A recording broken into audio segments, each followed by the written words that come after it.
This program is intended for informational purposes only and does not contain medical advice. As always, please contact your physician or qualified healthcare provider with any questions regarding a medical condition.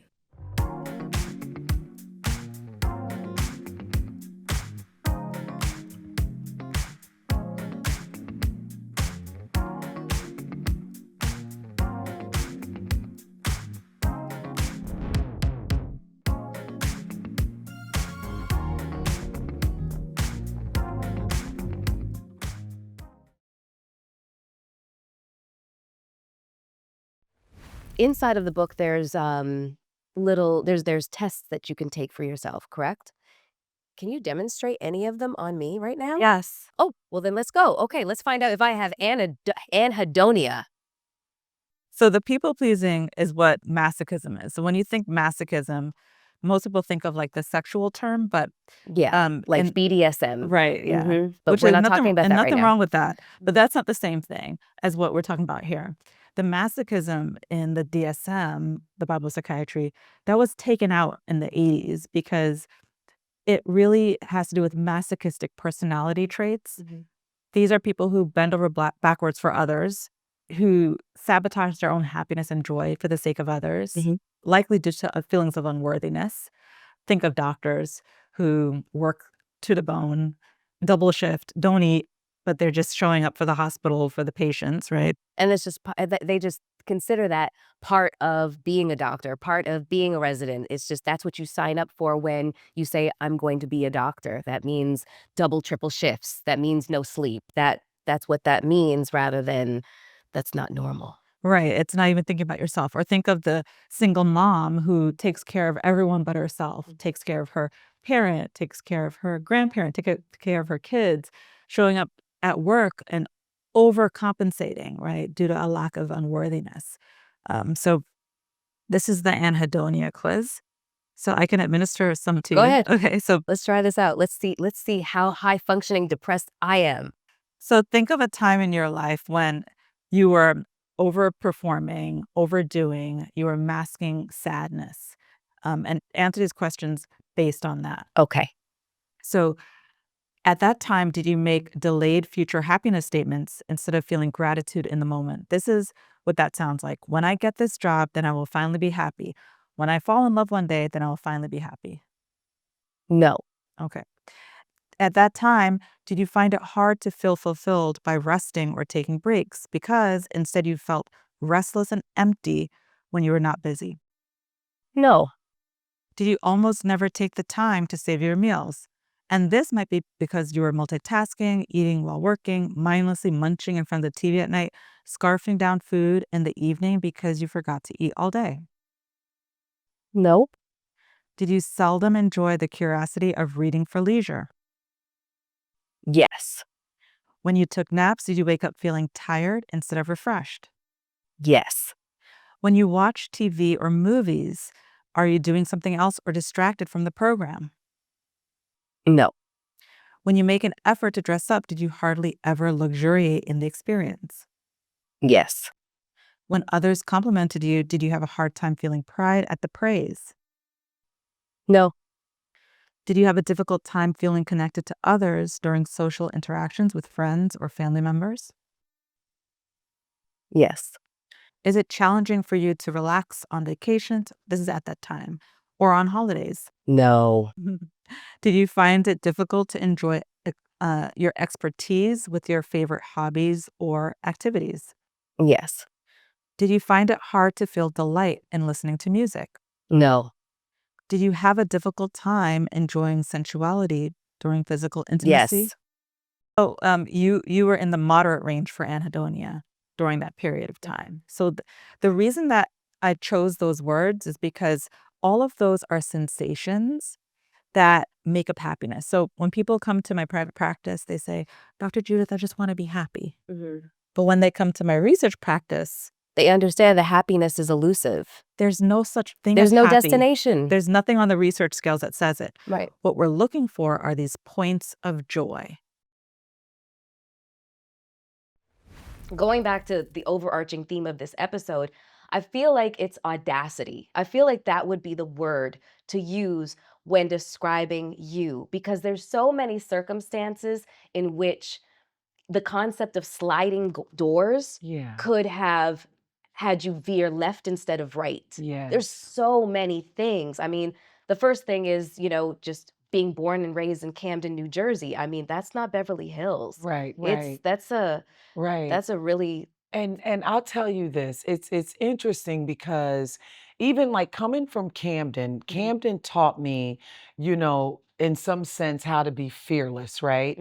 But at the same time, I still felt like I was walking through life with a lot of fear and a lot of insecurity. But the older I've gotten, I feel like I have stopped being so afraid of being myself. And I feel that's where the audacity comes from, or boldness comes from, just acceptance, accepting who you are and not feeling like you have to live your life to please everyone else. But at the end of the day, you go home with yourself. When you go to sleep at night, you go to sleep with yourself. So I feel that we have to first be happy with who we are. When we take bullshit from people, I don't know that that creates happiness in us. Like, I feel like, right, Daisy, what you doing? she is like I, amen and hallelujah. right.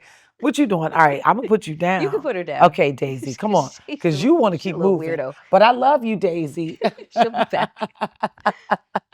But I feel like the older we get, the more bold we get, the more we accept ourselves, the more we're unapologetic, like we talked about earlier, for being who we are.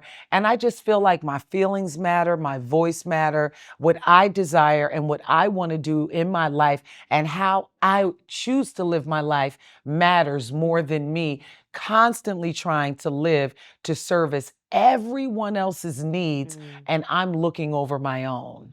You know what I mean? I And know. so I feel like I'm at a place in my life, honestly, Melyssa, where I really don't care. I care, but Yes. I don't care. I know. I don't care I know exactly about what what you you mean. think about me. I don't care if you think I'm to this or to that.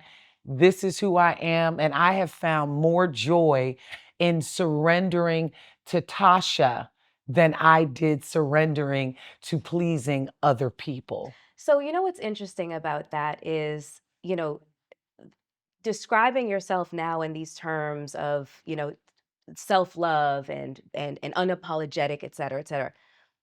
From the outside looking in, that is the impression people have had about you forever. So I'm just wondering, because I know a little something about this, were you just kind of, was it a facade I would at some say, point? Was it? yeah, Yeah. yeah, I would say that. I mean, I felt like there was a time where I felt like I had to put on this mask, in order to go out. I What was had the to, mask like? the mask was like me acting as if everything was okay, acting as if I was confident, acting as if I was comfortable in certain spaces when I wasn't. I had a lot of insecurities. I had a lot of fear. I had a lot of like, feelings of being uncertain about how I should be. And sometimes I would be so uncomfortable, Melyssa, I would rather just stay home than to deal with the stress of being out with that internal monologue. And I remember one day I was in therapy and I was talking to my therapist about it. Like I had this feeling, and I'm gonna share this with you. I had this feeling before, like I don't know if I want to go. I'll feel uncomfortable being in this space. And I remember my therapist was like, but you would be surprised how many people would be excited to see you. She's absolutely Right? right. Mm-hmm. And I was like, wow, I never really thought that people would be excited to see me. Like my sister and I had a birthday party, and I wasn't one for birthday parties because I was always concerned about will people come? Like, would people really come to my birthday party? You know what I mean? Like, I'm not one to want to fuss over myself a lot, and even sometimes when I go out, like hearing you talk about me being an icon, like I don't see myself like that. Like, I feel like I am just getting started. I feel like there's so much more work that I need to do. I feel like I'm just scratching the surface as an actor. I feel like I am learning, I'm growing, I'm figuring it out along the way. And I think that's what keeps me hungry and passionate. And that's what makes me what I call a good steward over what's in front of me. You know what I mean? And what God has placed in front of me. When I go to LA, it's like I feel like I'm myself when I'm with Snoop and with his team. But Oh, then it's a when I leave, fishbowl. Oh, it's oh, a fish. yep, Listen, I've hung out with Snoop. It is the wildest experience I've ever had. yep. And I've been in the industry for But you can 20 be yourself around him. No, he's great. You Yeah. can totally be yourself. Mm-hmm. But this was the most incredible thing that I witnessed. Like, I'm a Scorpio, so I'm constantly observing. Constant. Like, I'm literally like outside. I'm hovering. You know what I mean? Mm-hmm. The thing that shocked me Mm-hmm. was how much reverence men pay to him. Mm-hmm. Like they drop their egos around him because it's almost like their egos and his cannot coexist in the same space. So they just defer Yeah. to him. He's a legend. I have never seen anything like that Yeah. of any other All that ego of any other maybe artist goes LL out the Cool window. J. He might be the LL's cool though. he's cool as hell. Cool as a fan. Super cool. But I mean, you know what it's called? Rarefied air. When certain people walk into the room, they are such megawatt stars that it's rarefied. They change the atmosphere of the room that they walk into. And Snoop is one of those guys, but he's just so Yeah, he's chill. just chill. He's And just LL Cool J is just so because he chill. makes people feel chill. They He makes both make people want to relax and drop their guard. Oh, I don't have to be a celebrity today. I could just be a fan of Snoop and smoke with him and try not to pass out. And be in I that tried to keep air. up with him too. Right, And I'm so like, you I'm gonna can't. die. Yeah, I'm you gonna can't. die. Yeah, you just can't keep up with Snoop. But even when me and him first met, we're both Libras. A Libra gang. Yeah, Libra Yeah. gang. Okay, but wait, how did that happen? How did Snoop discover Jared from South Bend, Louisiana? Indiana? How did that happen? Yeah, I've a friend of mine knew a couple friends that knew Jazzy Faye. Okay. So Jazzy Faye listened to my music. I sent him some of the records, and I didn't know that he was on his way to go link up with Snoop at the time. I don't know if he was working on Snoop's daughter's album or his album at the time, but he went and met up with him, and he was like, "Yo, I ran into this kid out of Indiana, and he has some music. I'm gonna play it while Snoop's rolling up." So he's like, "I'm just gonna play it while you're rolling up, and then we can get started." Perfect timing. Perfect timing. Perfect And he timing. plays one record that I felt had the Marvin Gaye vibe. That's not what I was going for, but I believe in whatever the beat tells you should go with. You can't force Marvin Gaye on an Ed Sheeran record. No. It's just not even going to sound right, No. right? So you're going to do an Ed Sheeran. So, you do it that way. So he he played him a record called Colorblind.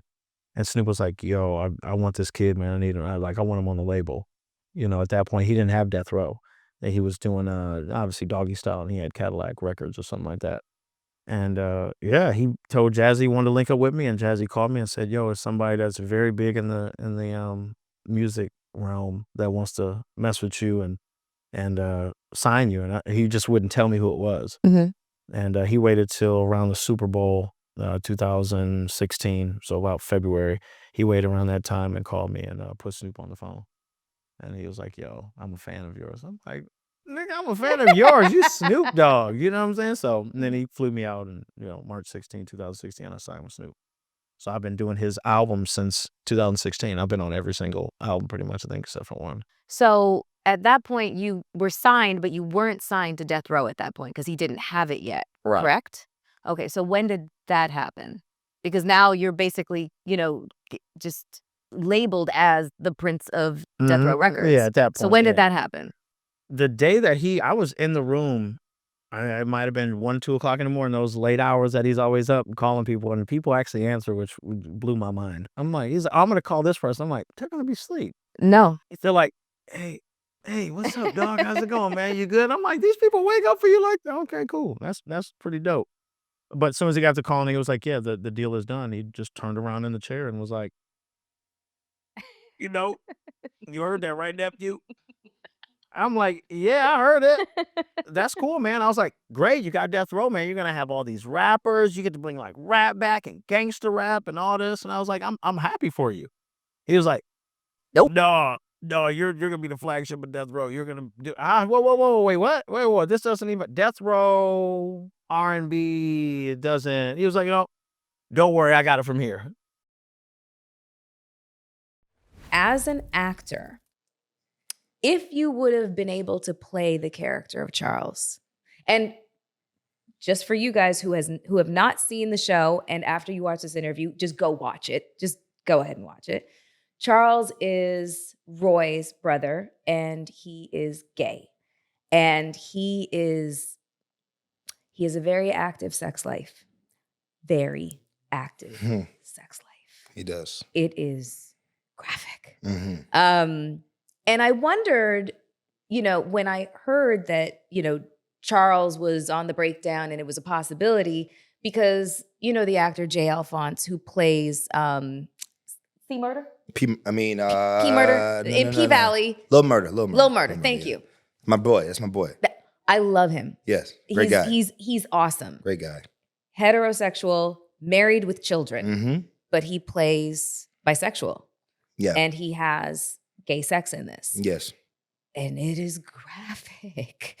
And I just, it stirred up a lot of conversation on social media about your boundaries as an actor. Mm-hmm. And as an actor, when you are supposed to be a blank canvas, that's and method especially. Yeah.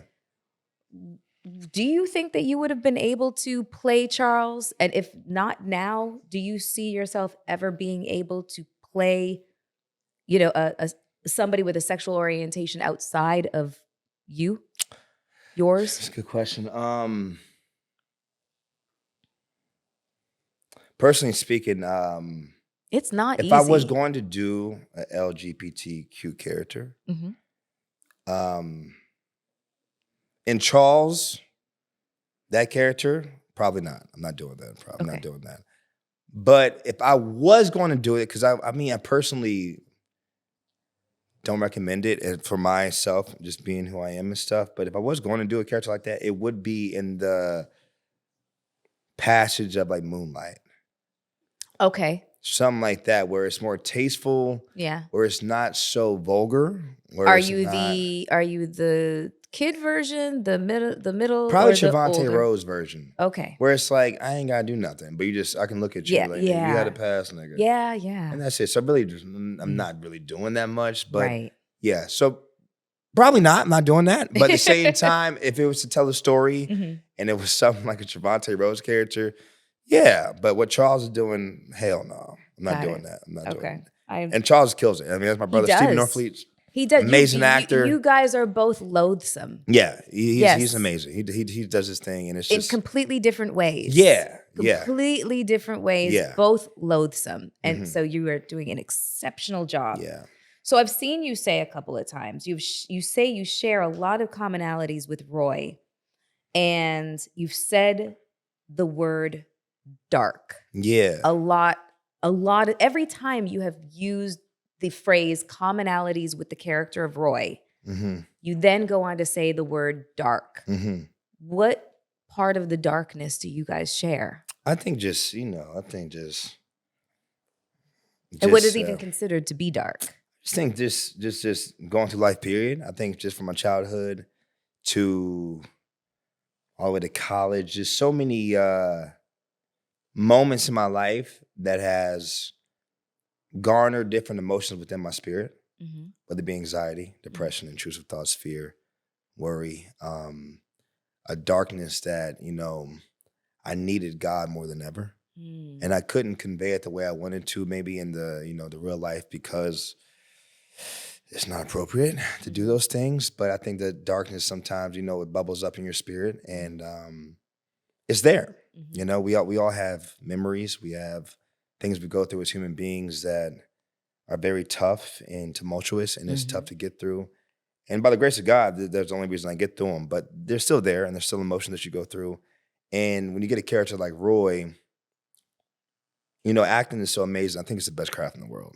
I love it so much. man, it's literally saved my life. It saved Mhm. my life. This craft has saved my life. And to be able to convey these emotions in this character, whether it be Roy, whether it be other characters I played, it's a therapeutic thing. It's a Yeah. release a little bit because you get to be present. You get to take these words that's on this page and just convey it out of your spirit. And it just feels very refreshing, very fulfilling. Maybe cathartic. Yeah, just to Yeah. get it out your system and spirit, because maybe you don't even know that you were holding it in. Mm. Something that was like Cheap yours. form of therapy almost. Exactly, it really Well, is. actually, therapy you're being paid for. I'm telling you. I'm telling in you. reverse. And it's a crazy thing. And it's just like, you get to be vicious and mean, and maybe you couldn't do that because, Societal expectations. that's really it, though. You know, You can get really into it. Like people trying respectability to, politics. yeah, all like the people things. trying to like throw you in places that you're not supposed to be in, and really just do things that are not acceptable to you, but they're doing it because they think they have power. Mhm. And at the end of the day, you can't react the way you want to because maybe you want freedom. You don't want to be in the places they want you to be at and stuff like that. So you just bottle it up, take it, and and it's there. Basically. Trust me, I know a little bit about that. Yeah. I know. I'm not saying it on camera, Exactly. Exactly. Let me ask you this. What is an intimacy coordinator by definition? By definition, an intimacy coordinator is an advocate for anyone who is involved in a simulated sex scene, or where there might be nudity, or where there might be some heightened emotion. An advocate for the people in that scene, but also help to curate the scene. I help make sure that everybody is comfortable in executing this story. So I like to tell people that I meet them from they've read the script, they see what's there, and they are saying yes, yeah, right? They're still saying, yeah, I'm comfortable to do this. So now that we're here and you say you're comfortable, now we're going to talk about how we're going to tell this story. And we're going to make sure that they're comfortable getting the story, or they're comfortable telling the story, but also comfortable with it physically. I'm also going to make sure that the director is getting the story that she wants, right? So I said she has, she can get it nice and hot and spicy if she wants it. Mm-hmm. But I'm going to make sure that it looks like that, but everybody is still safe. So it's highly choreographed, yes, just like any of the fights are. They are highly choreographed, Haney. I'm jumping ahead. I also make sure that nudity riders are filled out appropriately so that there's legal backup on what you've decided, what you're comfortable saying that you will do. It protects the actor. It protects production, yes. And then I will have conversations with hair and makeup. They've already read the script, but I'll have a rehearsal, so I'll be like, well, she might look a little more rough around the edges once she's done. They might want to know that. I'll also work with wardrobe to make sure that we have the proper modesty garment. Modesty garments. Okay. Yeah. So let me tell you about my sex scene. Okay. Okay. So I have a couple of intimacy scenes because intimacy isn't necessarily sex. Yeah. But I'll go back to, intimacy scenes that I've done that were not sex, but it was closeness. But I did a movie called Days of Wrath. And when I say it had everybody in it, like it had Robert De Niro was in it, Amber Valletta was in it, Jeffrey Dean Morgan was in it. Like star-studded, movie never came out. Hollywood's a weird place, okay? There will be like movies that are shelved and it has like Leonardo DiCaprio in it. Like it's just a strange place as to what gets held up in, I don't know what the term is, like Editing, post-production, or legalities. legalities, or funding. Yeah. Or there's a lot of things. A lot is it up. So it's 2007. So intimacy coordinators, I don't think they existed back then. Okay, so it's basically up to me to figure shit out. Me and the makeup artist. Daddy wardrobe, the makeup artist. Okay, so I'm doing a sex scene with Wilmer Valderrama. Okay. And I still have pictures from me in the makeup room. I got a robe on. I have no bra on. I think I might have had like little nipple covers or something like that. They took a nude colored thong and they cut the sides of it off. And then they just taped the little triangle to the front and then slid the hammock up the back and just hope my butt cheeks would hold it together. And that was it. And then they just put a sock on his member and that was it. And then, they closed set, but there managed to be, I don't know, like 10 men there. Yep. And so we're at a bedroom set, and we have to simulate like we're having sex. And it was mortifying. Yeah. Like it was mortifying. Were you kissing and girl, how did they talk about? Yeah, I kind of brought that up. Let's just go with yes. We'll just go with yes because I mean it was a lot of noise. Oh God, so embarrassing. Very embarrassing because it's loud. Yes, it's loud. Did you talk about whether you were going to use tongue or not use tongue? No, none of this was discussed. We talk about that these days. Yes, I know. I can imagine, but at this time, no, it didn't. There was no discussion, and it's just like. There was no woman there to try to coach me through the situation. So I was left up to my own devices. I was left up to my own and prisoner to my own insecurities. Yeah. And also just this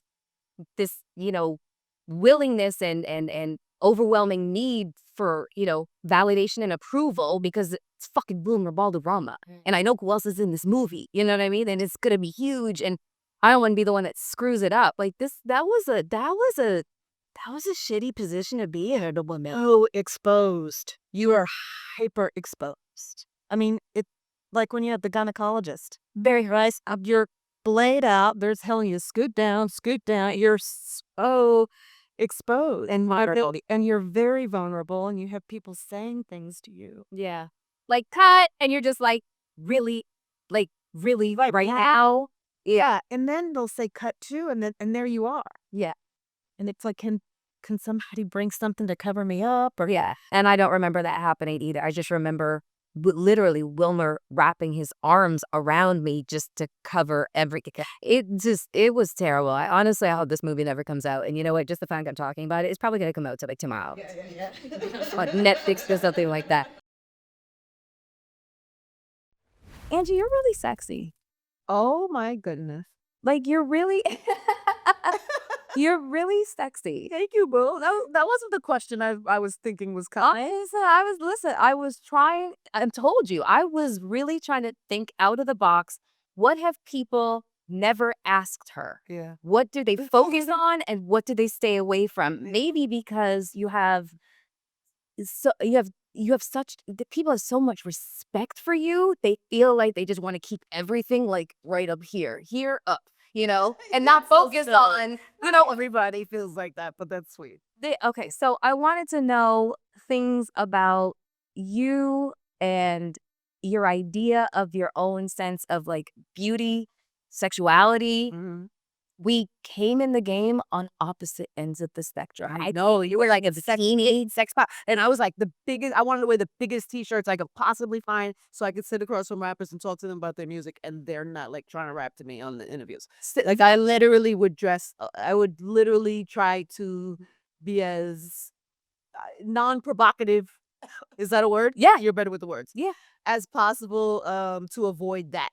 I'd hate it. It would be like, it would annoy me. I was going to ask if that was a conscious effort because I knew that you were just like, you were like a product of your environment, hip hop. So you liked, and I like sneakers. I still do. Exactly. Yeah. So like, just like, baggy clothes and whatnot. Yeah. So that's why I wondered, was it a conscious effort to keep them focused by, wearing things that did not kind of show off like what's going on over here? It was at first, but also I think I've just never been a person that leads with sexuality. Mm-hmm.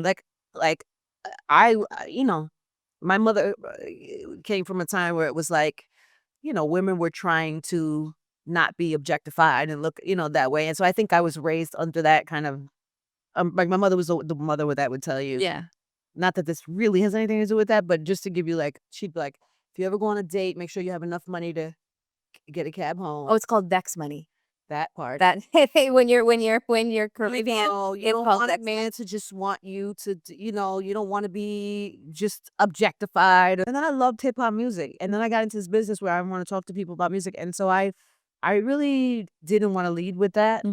Obviously, if I was with a man or if it was somebody I liked, that's a different story, And I always felt like I was private about it. I was private about that and private about even religion. I never really used to talk about that too much, or I don't know. There's just it was a lot of things that I kind of just was like, that's not for everybody. And so, but I do think at some point I was like, okay, I just want to be like I don't know. I just felt like I didn't have to wear big shirts anymore. Yeah. For people to take me seriously. Yeah. Or for people to not, or I felt confident enough with myself that if somebody violated in any type of way or crossed the boundary, that I would know how to check them no matter what I had on or no matter what kind of energy I was giving that day. And so it's almost like I gave myself the freedom to just, Yeah. just be me. But I don't really think of. I mean, I like to be fly like everybody else. I like to feel good and all those things. But like being sexy to people has never been high on my priority list. Even when I do interviews, like I never want to be over glammed up to interview somebody else because then I feel like I'm making it about me and not the person. Yeah. That might sound a little weird, but like No, that I mean, like I'll do glam and other stuff, but I never like make it. I don't know. I just feel like my role in this 1-2 conversation is not about look at me, look at me, look at me. Even in the questions I ask, people try to turn the interview on me. I always want to turn it back. I've always I've always had that notion in my head that this is not about you. This conversation is about somebody else. This conversation is about something else. And so being the star of a conversation was never really like my goal. Does that make sense? It makes perfect sense. Yeah. So that's kind of always how I've just carried myself. I remember my mother was in radio. You know that she used to say, she used to hate when jocks would love the sound of their own voice. She's like, this guy won't shut up. He just loves the sound of his own voice. And something about that notion, like loving the sound of your own voice, loving the way this doesn't mean you can't love yourself, but like making it too much about you was something that I just thought was not the thing to do in this moment. So you decided to become a parent a little bit later on in life. You're sitting here, you're 54 years old, looking fantastic, might I add. Bless you. Okay, Likewise. it's black, don't cry. Hello. But I mean, you decided to become a parent later on in life. Why was that decision such a conscious decision for you? I wasn't sure if I would ever get married or have kids. Why? I think because just growing up, I knew the marriage part, I knew myself well enough to know that I was not going to get married and give a woman half of my shit because I fucked up. Yeah, You know? facts. So Okay, so I was very clear. I was very clear on who I was, Right. right? And also I spent more of my adult life in long-term relationships than not.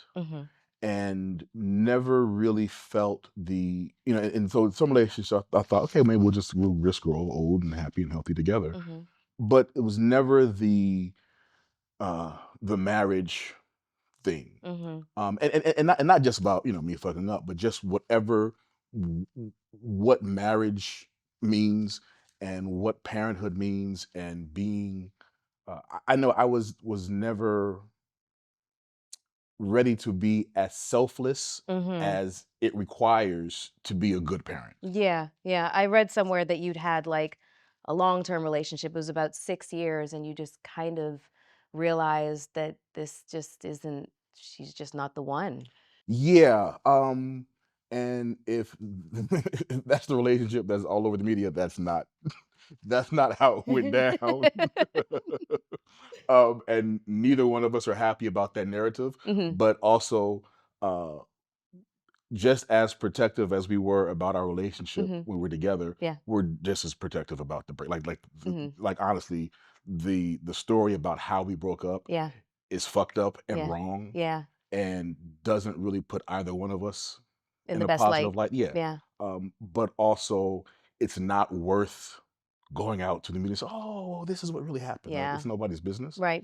So I'm okay with taking that L, Mm-hmm. you know, because I know, you know, we know that that's not how it went down, Mm-hmm. and people who are in our lives know that's not how it went down. Mm-hmm. So My it is next what it is. logical question was basically going to be, so if you knew specifically that that was not the one, how did you decide that your wife was the one? Because I mean, obviously, then a follow-up question was, do you believe in Yeah. soulmates and that Right. sort of thing? Okay, how long is this episode? Yeah, I'll try to make it as concise as possible because it's Okay. really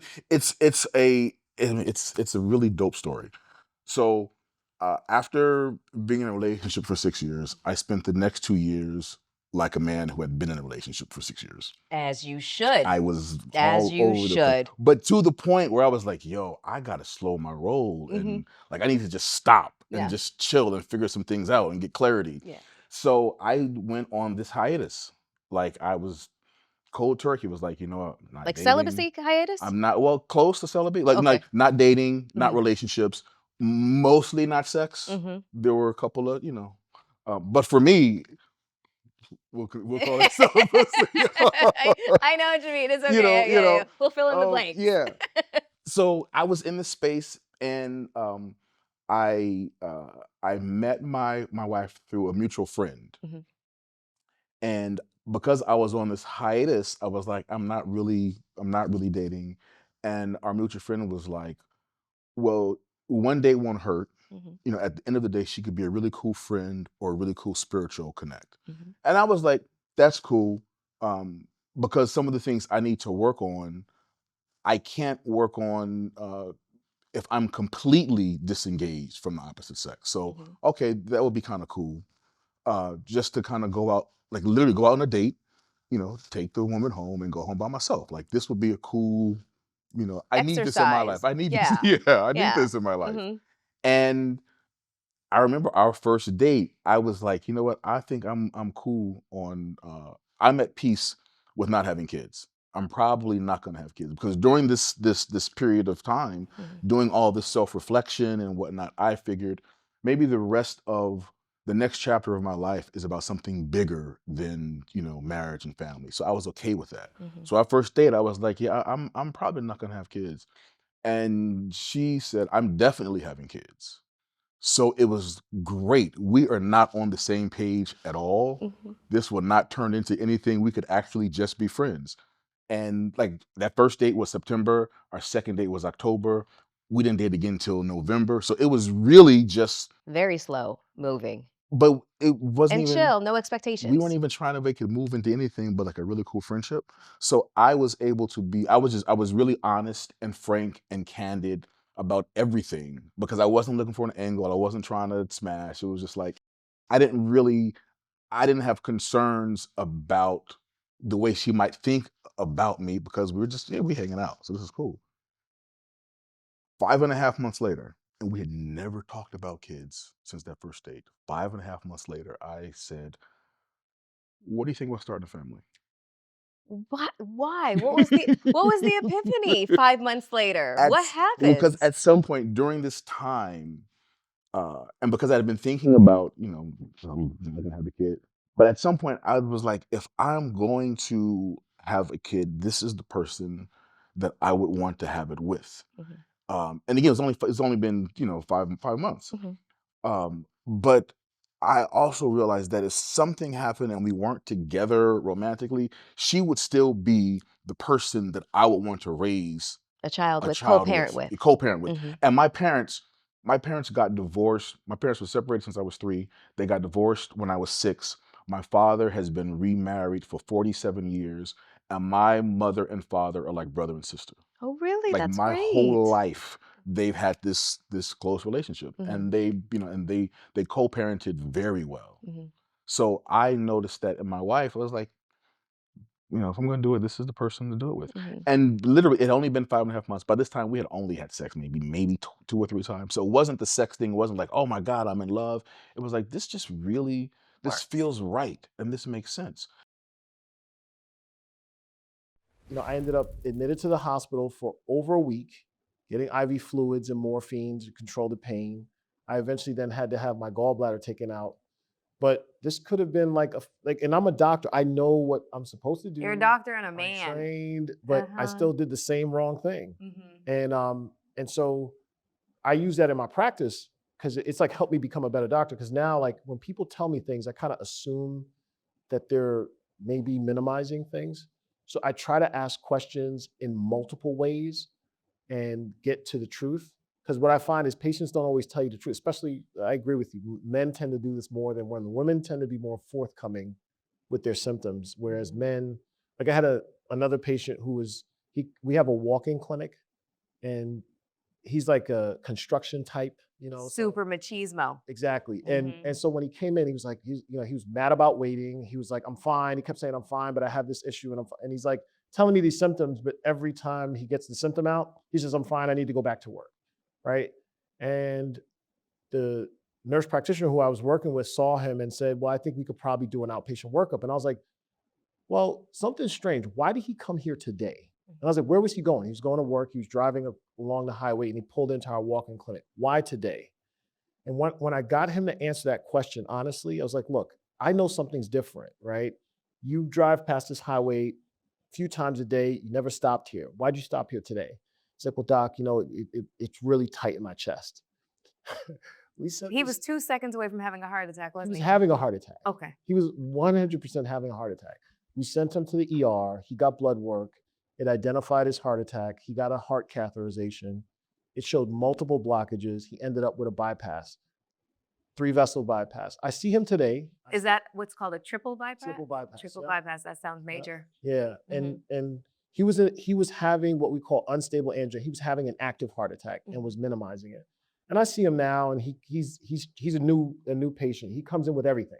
He's like, doc, I'm having this problem. I did a stress test on him 2 weeks ago. Like he's feeling well and doing well, but we tend to do this. Like, and I'll be honest with you, when I had my symptoms, I kind of felt like No big deal. no big deal. Like, we have aches, like you said, you have aches and pains all the time. But I think having the mindset of just having an objective person look at your symptom complex is really important. And we all are susceptible to that, but men more so, in my opinion, than women. But I think that's why doctors shouldn't treat their family, because I think you can lose objectivity. And sometimes you need a fresh set of eyes to look at something and say, hey, well, this little clue here, did anybody look at this? And I think that's what really good care is about. But you have to first present. And I think there are a lot of barriers to why people don't present, right? They have maybe that guy didn't want to come in that day because he had to go to work. I think part of the reasons, I can only speculate as to the reasons why a lot of men avoid going to the doctor and also avoid addressing the onset of symptoms. I think some of those reasons might be cultural. They don't want to be a burden. They feel like if they don't go to work and, they're the providers, then the whole household is going to fall apart. I think a lot of men feel like, I don't know, it's such a strange thing that they think that nobody really actually cares about them. And so they stay away from the doctor. I think that there's also fear in finding out because they know that they have been ignoring symptoms for a really long time. Actually, when I had an oncologist on last season, when we were talking about colon cancer, he said one of the main reasons why men end up passing away from colon cancer is because they discover it in stage 4. It's stage 1, stage 2, even stage 3. You have a much more significant, chance of curing it and living a long, healthy life. But once you get to stage 4, it's kind of like a foregone conclusion. But that was a whole lot of symptoms that they ignored along the way. So I think that I'm guessing that you see this a lot. Yeah, I do. I see people neglect care we call this like social determinants of health. Sometimes it's economic reasons, sometimes it's cultural reasons. Other times it's machismo, right? But which can be cultural as well. Too, yeah, but it is a barrier to seeking care, and it's one that doctors are very sort of cognizant of. We're tested on exams about some of these things that we might not This is not the nuts and bolts of the science, but this is about giving and delivering good care. It was something that came. Okay. I didn't audition, period. Okay. They sent it over to me. I didn't. Okay. Because I was like, I think he's just going to do this to Appease. To be like, no, you don't got the role. Yeah. That's what I thought. Mm-hmm. So I didn't audition, period. Okay. So when the Beauty in Black came, I was like, I promise you I turned my head around in a circle. Like, am I being punked? Mm-hmm. I said, okay, I'm going to audition. So I auditioned. Okay. And I said, I read the lines and went about my business. Mm-hmm. And I auditioned not with the full intent of receiving the role. Mm-hmm. I just did it. Mm-hmm. Walked out after you did it. You walked out the door and put it in the back of your mind. It was a self-tape. Oh, okay. Self-tape. So I just self-taped and sent it. Because I had, and then put it out of your mind. Girl, I was doing something else. I was working somewhere else. I was like, girl, I got to go to work. Yeah. Bitch. They sent it back and said, do it again. I was like, wait. I said, okay, well. Did they send it back with notes? Like it was like, do it again. I need it more dark. Okay. I need more dark. Because you are quite intimidating. I can be. Yeah. But I'm also. No. In the role. Yeah. Yes. You're a pussycat. That thing said, I need more dark. I was like, oh, okay. So I was like, no. Send it back. Nothing. It was silence. Okay. Then it was just like, what's your availability for filming between this and that? I was like, oh shit, I got the part. Ow. And then in the notes, it was like, he wants to speak to you.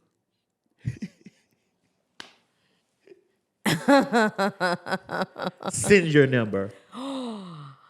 Okay, so how'd that go? It was very good. You're my favorite type of interview because there's two different, I put people into two different boxes. One, you throw a question at them and they are so charismatic and loquacious that question they answer it 15 different ways, and then it's like a tree branch. All these other questions come out and it just becomes just like this. It's easy. Exactly. It's a really easy back and forth. And then you have the people who sit there, you ask them the question, they answer, and then they wait for the next question. And you're like, oh my God. Those people this is are like not. Pulling I don't think that those people are really stars. Well, there's that. There's, okay. We 27 minutes. Yeah, great. And we still haven't gotten anywhere yet. Like we got some good stuff because you spilled some tea. But I'm telling you, but there's so much other stuff. But here. listen, I never told nobody that. Because I actually was intimidated. Really? I was intimidated because I was like, there's no way that he's going to give me this part because all the shit that I've said. Yeah. Or there's no way. You don't ever present as intimidated. I was intimidated. Okay. Because that is, again, I recognize the power that is. That's not like that's a power. And you've had acting roles. So you were in Bros, you were in Zola. Yes. So you've been on set. Tyler Perry has a very different way of shooting. I mean, I think it's a full day on set if I've got 6 scenes. Y'all will do 40 or 50 in a day. What does that even look like? How? How long does it take for scene setup? Like, tell us about the experience. I must tell you about the experience because after he called me and we talked on the phone, and he said, "I think that you're too pretty for the role." Well, thank you, but I said, "Why thanks?" He said, "I think you're too pretty for the role." He says, "Do you know who this woman is?" And I was like, "I think I've heard her." Then he said, "Oh," I said, "Oh, this is real." Not that she was unattractive, but it was just like he said he thought that I was too pretty for the role. Got it. And I was like, "Okay, bitch, you know." He said, "Bring it when you get to set." Okay. When I got there, I had worked, like you said, on so many different other sets. Girl, that shit was crazy. And I really feel like that this was his time to show me why. Be careful what you ask for. Now let me show you why there might be things. Because I don't have the same amount of time. He says, I don't care who I am. I don't have the same amount of time. I don't have the same amount. I don't have, the restrictions on me are different. I'm still a black man. I'm still a black man in this business. I need y'all to understand no matter if it's Lionsgate, no matter if it's whatever, Netflix, whatever, whoever it is, I'm still a black man. And I was like, I got it. Like, people have to understand, like, really what that means. No matter how much power, no matter how much position you have, you will still be treated as a black person. Girl, I got over there, honey, and in the scene, when I walked in, he was in the corner, like, he was over there in the corner, like, directing. That's what made me have, like, this, I had to go blank. Like, Madison, you scrutinized this man. This is his chance to tell you, you're not the best actress. You're not the good actor. You're not like, and it's like, so you can't give that. Like, you gotta follow direction. Most people having all that in their heads would kind of crash out. Oh no, You know, 'Cause so I you look at that as a challenge. I did, and I need to let him know, honey, that I'm TS. I'm the TS, honey. Yeah. Give me the job. Tell me what to do. He said, make her scared. Hi, I'm Dega. This is Chase. He said blank stare. Well, he was just giving me direction, like right there on the spot. And he said, you don't know the next page? Because I was like, oh shit, we got to do the next page.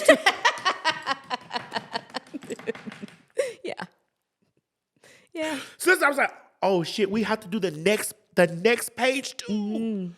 You don't know the next page? I said, I got it. I know it. Yeah, he wants you to know that script backwards and And forwards. we were doing it like we were doing the lines. He says, why you saying it so fast? Slow down. Make me understand. Make me feel this in this room. So whatever you saw, he pulled that out of me. That is a He lot. pulled that right there in the. He said, make me feel that. He was talking directly to me, like, move over here to the left. Position yourself over here. All this going on with, and my face was like, bah, bah, bah, bah. And when I watched it back, I was like, shit. Were you proud of yourself? Yes. Good. Because I knew. And he told me, good job. When I was like in my addiction, because there was a lot of people that were trying to help me and like had like helpful messages and had resources, but the state that the person's in from a mental standpoint, like they have to be ready to be willing to receive that information. And I wasn't, and I don't think a lot of guys are. They have their minds made up of how they want to, they want to spend money on a litany of things that I could list. And so it's like, really, it's up to them to receive that message and do something with it. But yeah, they give you resources for when you retire, but it's almost like it's like an email or like a quick newsletter of like, hey, these things are like available, but it's like, and they're trying to help. Like, I don't want to act like they're not trying to help. Are they though? It but seems kind of passive. But it's like, yeah, it does. It seems like it could be more. It seems like it could be more engaging, and it does seem like there could be more of like we care about every step, every difficulty that you're dealing with. It does kind of feel like it's like, yeah, we got a bunch of resources. Here you go. Like, it's up to you now. Like, that is kind of how it feels. Like, it's just like throwing information at you, and it's like, you got the information. That's why I consider it very similar to the military and quote unquote fighting for your country, because once it's all over, you are living with this now broken body, a lot of times a broken brain, PTSD, all of these issues, and they're like, all right, thanks for your service, and whatever happens, happens kind of thing. Good luck. Right. And that sounds, to me, it's really insidious. It's just to watch people devote almost their entire lives to achieving this goal, getting there, and for the most part, a lot of them never reach like the highest levels of, like a Tom Brady. A lot of players just kind of stay no names, just helmets and numbers, and then that's it. And that sounds horrifying to me, honestly, to have to try to pick up the pieces and assemble some level of an identity after you've been conditioned to be one thing for so long.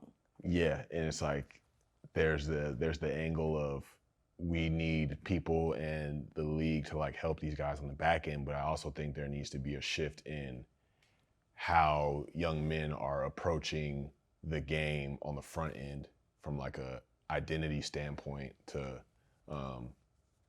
when I make it in football, I'm gonna be worth it or I'm gonna be good enough. And it's like, there's so much more to your picture in your life than to making this football career life and death. Like it's a vehicle for you to use when used the right way to set you up for so many different opportunities and to teach you so many skills and for you to show the world all the ways, all the gifts that you have to, and how you can overcome adversity and work together with a team. There's so many good things to get out of it, but without attaching your identity so hard to it. But you know, the world we live in, it's like 75% of my human interaction on a day-to-day basis is me winning somebody's fantasy league in 2019, 20, and 2021.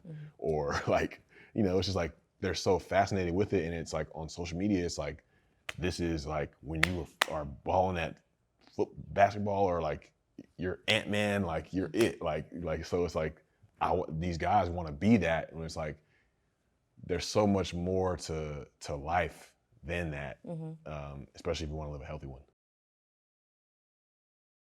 Your desire to, you know, be a psychology expert and just kind of absorb yourself in the field of psychology, life coaching, if that's always been your desire, your goal, your passion. Yeah, so I've always done the psychoanalyst piece naturally. Like as a little girl, I've always ripped things apart and ripped the parts apart and then ripped the moving parts apart and figured them out. And my mom would say, Cheyenne, you've already ripped it to pieces. How many more pieces are you gonna rip it to? The conversation is over. And it was never over for me because I was analyzing the why, the deeper, the root, the cause. Was there I any need to understand. Was there any books that you were reading at that time that just that inspired the desire to, you know, to dissect things? Besides prayer and me always questioning God, why? I was analyzing even everything he did. That I've stopped because I trust fully. But it was just innate in me to understand behaviors. When you come from adversity, like I did, and you come from a traumatic youth or an environment that can be hostile or unsafe at times, you learn how to analyze every fucking thing in that room. You learn how to read people's behaviors in code. What are they gonna do next? What are they doing right now? What is their intent? And what do I have to do to make sure that I move the right way so that I'm safe in this environment? When you come from that, and that's why the Bible says, it is good for me that I was afflicted because it breeds character. It builds a backbone. It gives you muscle that other people don't have to flex or pull on. And so coming from that environment, which would have looked like a deficit for a lot of people, was the biggest blessing for me because I naturally learned how to organize a room for my safety. I naturally learned how to code and read people and be able to literally code people through their nonverbal communication and say, this is what they're thinking and this is gonna be the end result. And as a young girl, I learned that I was spot on. Like my theories that I was creating based on literally coding patterns and behaviors, I'm like, yo, I'm reading this shit. And I would do it naturally in bars or, you know, if we're at the gas station and somebody had a conversation, I would get to penetrating and analyzing them. And I'd have friends like, girl, we gotta go.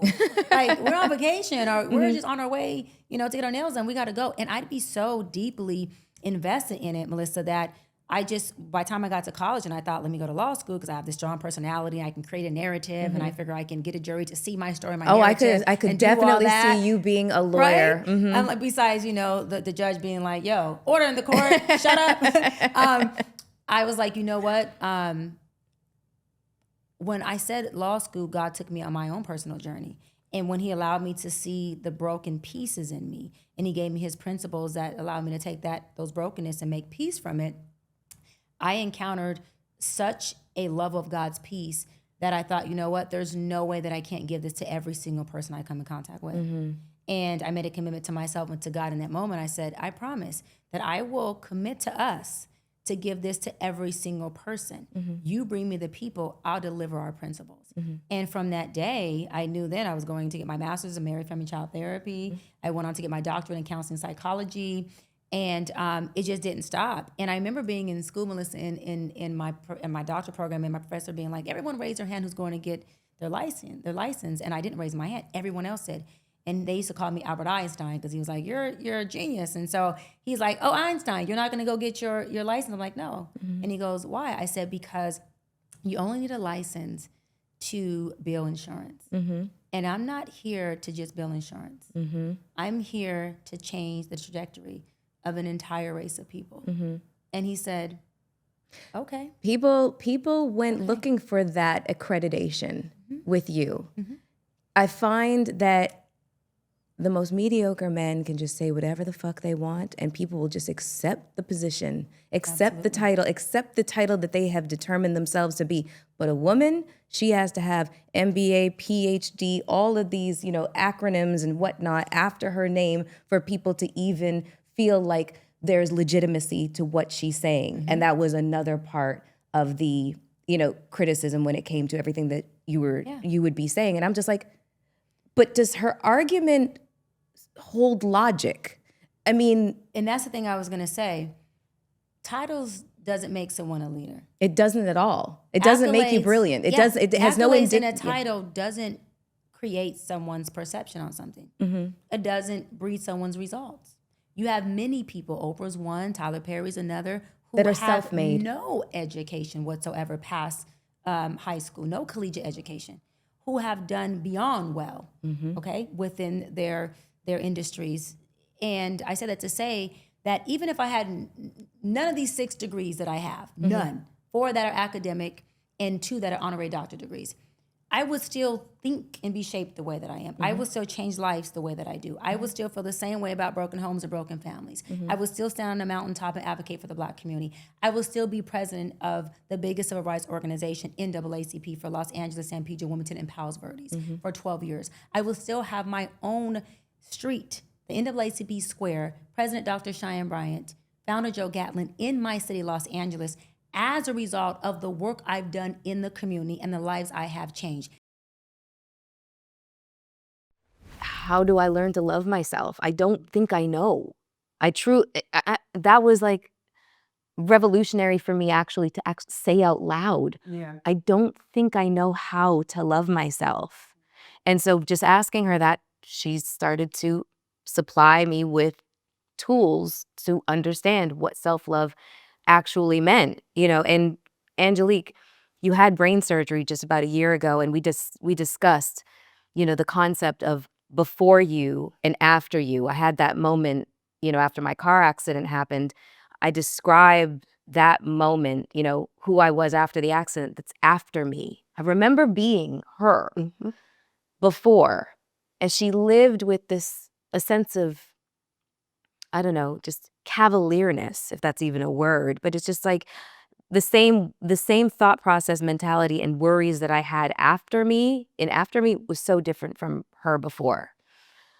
I wonder, how has your identity changed, and your perception of your identity changed since the operation? I'm still trying to figure it out, honestly. I don't know how I would identify myself right now because even though my surgery was a year ago, it's still so fresh to me because I lost my hearing on my right side. I still can't feel the right side of my face, and my equilibrium's off. I'm so not who I was. I don't feel normal. So I'm like, and I've not accepted that this is my new normal. I'm not accepting that. I'm going to figure some of You're this still out. in the process. So I'm still in the process of, what am I going to do about this here? Like, they're saying it's permanent, but is it really? Maybe not. Is it really?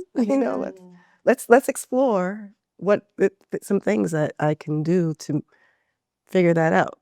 Same thing with the numbness on my right side, not being able to, my eyes very tight, not being able to, I have to watch how I eat because I'll have like food.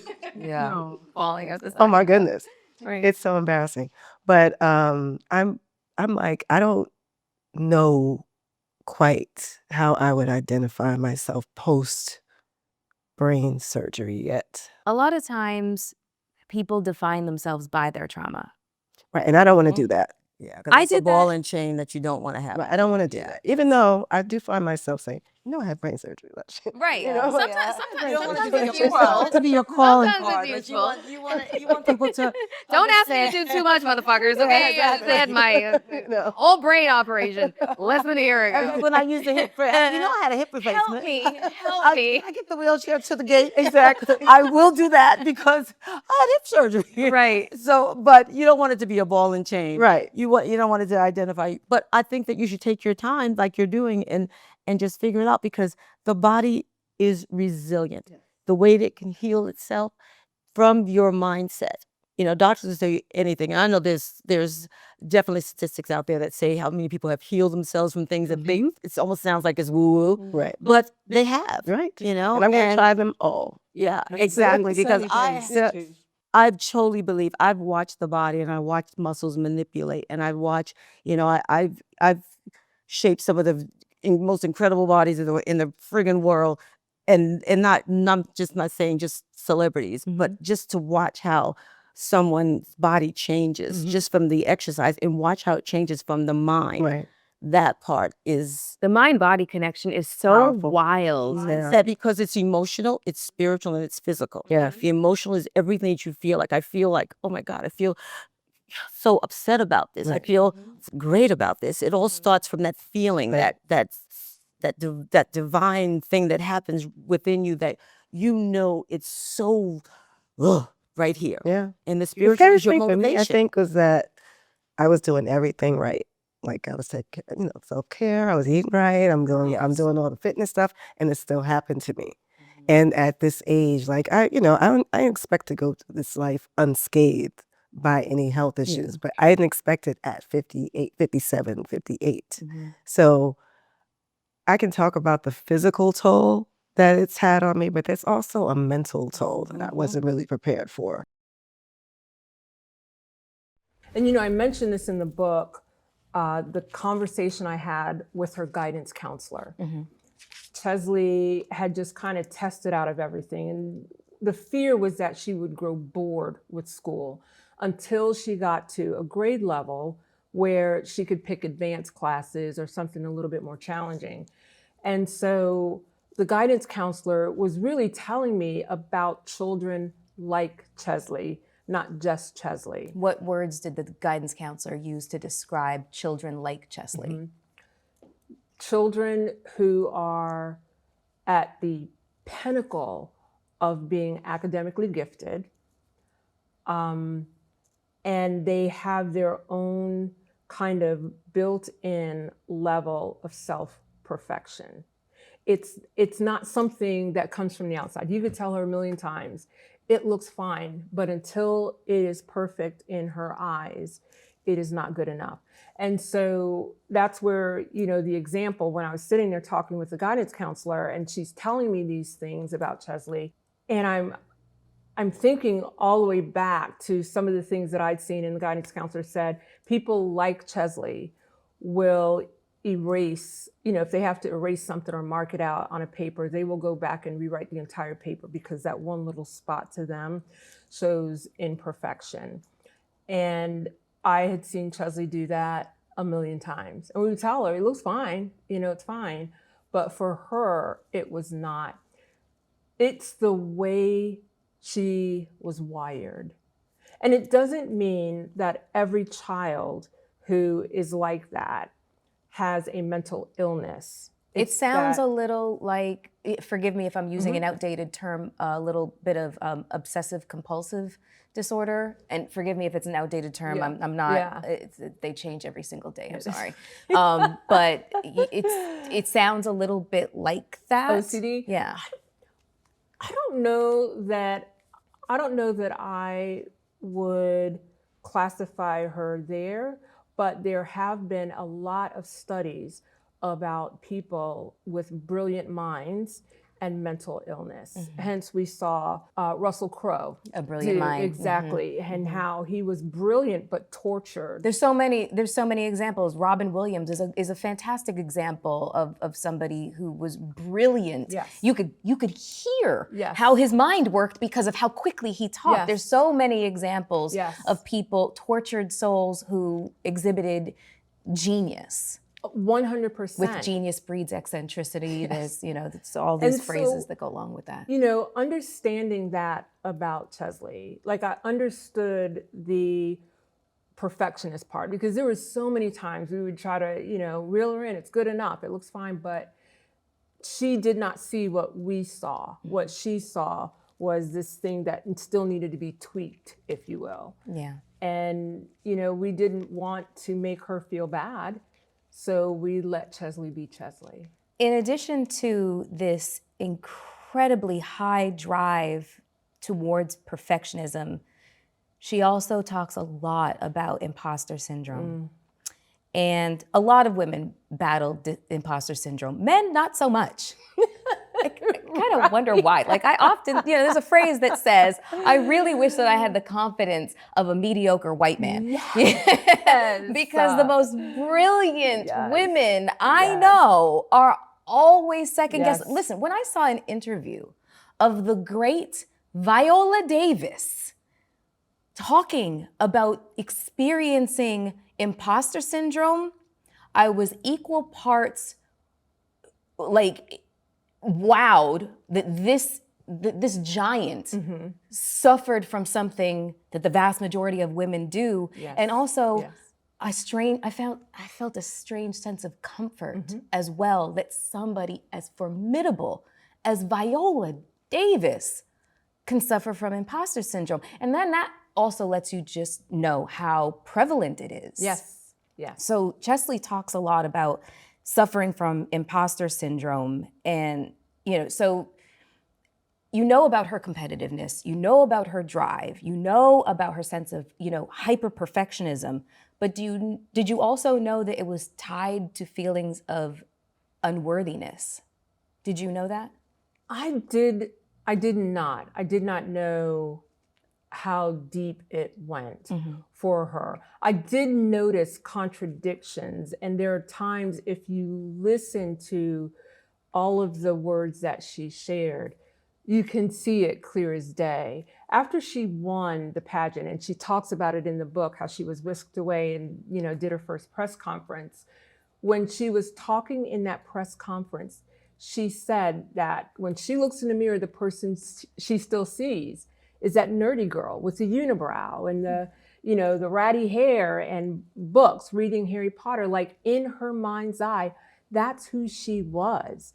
And so when she shares how she felt completely unworthy, that there were all these other beautiful women who would appear to be more worthy, I think, when I look back in retrospect, those things are all there. Who she saw did not match who we saw and who she was in her mind's eye. As she shared, in that press conference, she saw herself as a different person.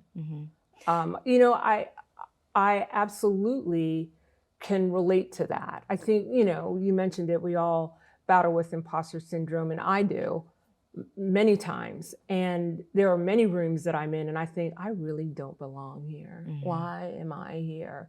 And it rubs up against the tokenism. I know why I'm here. It's because they needed a female, they needed a Black woman, and trying to reconcile it that way, as opposed to just saying, no, you're here because you belong here, because you've earned this credential or opportunity. And I know for Chesley, she was wrestling with some of the same things, and you can kind of see that when you're going through the book, and she is kind of talking about the scripts in her head. What did coming out look like for you? Because I mean, we have this depiction of it, in movies where people sit their parents down, which obviously you could not do. Yeah. So what did coming out look like? Who was the group that you made this announcement to? I didn't make any announcement. At that point, I was kind of like I said, me and my family we had all our shit, and I was kind of like already like the black sheep, like just wild to them, you know, like just off the reservation to them. So I So didn't. nothing surprised them at this Yeah, point. I didn't really care. So I just like came to a family function and my hair was cut and I had a bitch with me and I was just like, "What up, y'all?"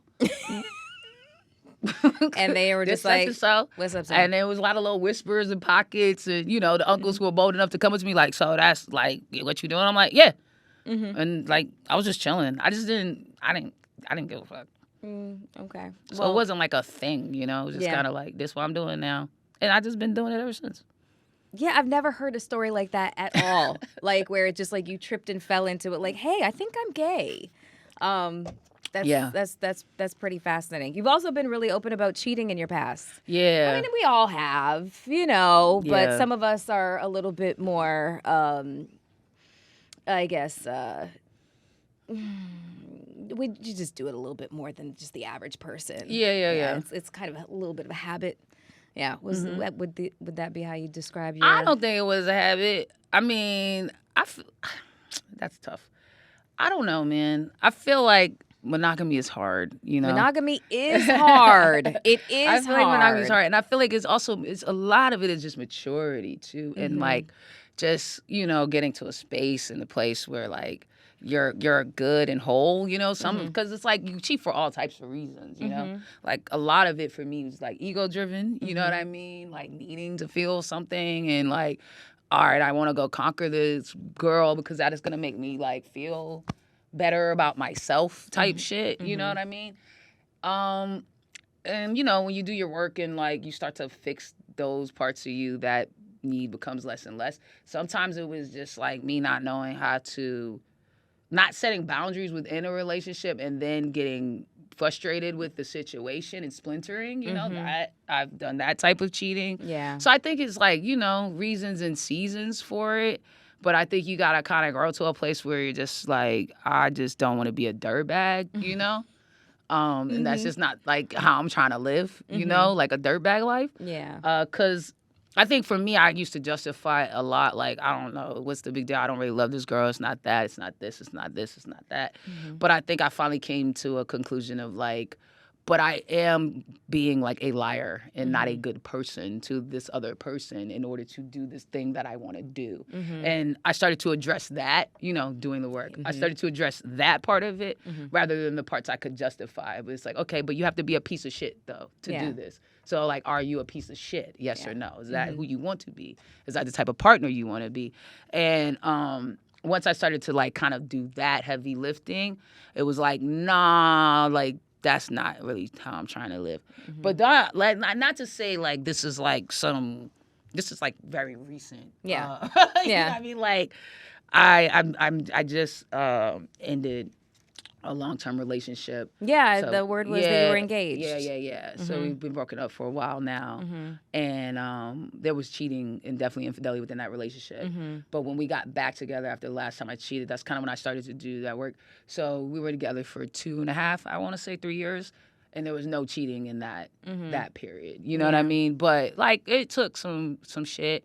And it was a wean off. Like I was like, it had to go from like, I had to really, it's tough. You know what I'm saying? So it was like, I'm not cheating, but like early, if a bitch was in my DMs, I wasn't necessarily being like, get out of my DMs, which is the appropriate behavior. It's Or like, just not responding at all. Or not responding. You know what I you mean? would entertain. I would like, I might get you a little heart. Not a hey girl, you might get a little. Okay. A little heart, which is still like not appropriate, you know what I'm saying? And like having to like work on that behavior and work on that behavior to like kind of become this complete package, you know what I'm saying? And then it's still like work, According to news reports, there's a massive defunding of Planned Parenthood. What was your reaction when you heard about that? People have relied on Planned Parenthood for years. And I think that they are beneficial to the community. I really do. With the defunding and all, there's so many things going on politically, but I think it is very sad because there are females that may not particularly have access to care, and Planned Parenthood fills that gap. So I think it is important when it comes to communities, and it's actually really sad. Yeah, I agree. Going back to PCOS, it's often reduced to just irregular periods, but it's so much more. How does it tie into insulin resistance and overall metabolic health? Yeah, so there's actually 4 subcategories of PCOS, and a lot of females don't know that. So you can have PCOS, I can have PCOS, we can have different symptoms. So it can be male hormone driven, where I have high testosterone, maybe excessive hair on the body. That's a different type of PCOS, as opposed to maybe I'm gaining weight, I'm eating clean, I'm eating 1 salad and a grape a day, and I'm not losing weight. It could be a little bit more metabolic. So once we do our hormonal blood test, I can look at your A1C, which is a marker for diabetes, pre-diabetes, and your A1C may be 6.1. And I'm like, okay, this is contributing to that hormonal imbalance, as well as maybe the weight gain that you were reporting. So there's different subcategories of PCOS. Okay. I want to ask, how would somebody advocate for themselves? Because going back to the whole Venus Williams story, it makes me just wonder, what exactly did she say that kind of got dismissed, and what was the gaslighting there? Like, how would somebody, advocate for themselves when they feel like their fertility and hormone concerns aren't being taken care or taken seriously by their doctor? Number one, you should vet your doctor. You have your right, your birthright is to be seen and to be heard. So if you walk into a room and you feel like the provider is looking down, there's no eye contact, and you're like, hello, and they're, kind of dismissing you or rushing you out of the room, that may not be the best provider for you. And that could be a matter of life and death, because if I don't feel comfortable, I'm not gonna go deeper to tell you that, hey, I have 6 partners and I wanna know if I have STIs, because I'm gonna feel uncomfortable, you don't see me. So I think one is actually vet your doctor. If you don't feel comfortable, please move on to the next. And I know that's easier said than done. 2, I always tell my patients, if you don't feel seen, leave the scene. If you do not feel seen, leave the scene. And it sounds corny, but it's true. If you're not being seen, then you're not gonna get the best care. I also think writing down questions. So I know my patients come with a list of questions. They're like, I Googled, I went online, what does this mean? I think I have PCOS, I saw it on TikTok. And I love that. I love an educated patient, because then we can go back and forth. I can tell you what's true and what's not true. So come with a list of questions. But if you feel you're getting a diagnosis and it's a little off, or you're being told you need a hysterectomy, you should probably get a second opinion. It's okay. That doesn't mean that first doctor is bad, but you may not agree with their treatment plan. Yeah, I couldn't imagine what it's like to go see your health practitioner, gynecologist, and hoping that, against hope, that you're able to one day start a family, and then they just say, nope, got to have a hysterectomy. Yep. What are the situations in which that would just be the only course of action? Wow, I would say if you have maybe endometrial cancer, you have cancer in the endometrium that has invaded other places. Maybe if you had children already, then that would be appropriate. There are females that actually do want a hysterectomy. Like, I had 4 kids, I have adenomyosis, I have this bleeding every day. I can't have intercourse with my husband, it's affecting my life. I can't go to the all-white boat party because I never know when I'm gonna bleed. Please take out my uterus, I've had enough. We've exhausted everything. We did an ablation, we did an embolization, I did birth control, I did the IUD, it's not working, I'm over it. That's when that's appropriate for us to have a conversation. But for that to be the first, I don't agree with that. There's different kinds of hysterectomies. Yes. There's partial, there's full, and then there is radical, correct? Yeah. Okay. Show me on here with the model, what's a partial? Yeah. what's full and what's radical. Yeah. So usually with partial, we're leaving your ovaries as to not put you in early menopause. Mm-hmm. So we're trying to preserve the actual ovaries, and usually we'll also leave what we call the cervical stump. So your uterus is being removed, but we still have the cervical stump, which will allow us to still screen you for HPV and cervical cancer.